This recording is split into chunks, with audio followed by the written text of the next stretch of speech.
আজ 17 মার্চ 2025 কক্সবাজারের Laboni point beach bike মালিক সমবায় সমিতির কার্যালয়ের সামনে সমিতির নেতৃবৃন্দের উদ্যোগে এক ইফতার মাহফিলের আয়োজন করা হয়।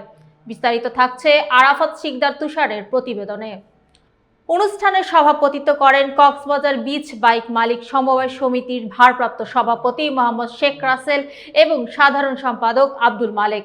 বক্তারা বলেন, বিশ্বের দীর্ঘতম সমুদ্র সৈকত কক্সবাজারের পর্যটন ও শিল্প খাতকে আরও এগিয়ে নিতে এবং পর্যটকদের নিরাপত্তা নিশ্চিত করতে বিচ বাইক মালিক সমবায় সমিতি সর্বদা প্রস্তুত। সভায় সভাপতি মোহাম্মদ শেখ রাসেল সমিতির সদস্যদের দিক নির্দেশনা প্রদান করেন এবং সমিতির শৃঙ্খলা বজায় রাখার উপর গুরুত্ব দেন।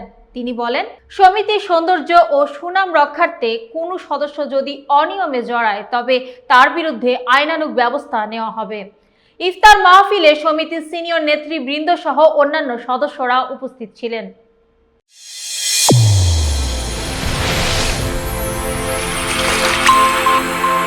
চ্যানেল A1 হৃদয়ের স্পন্দন।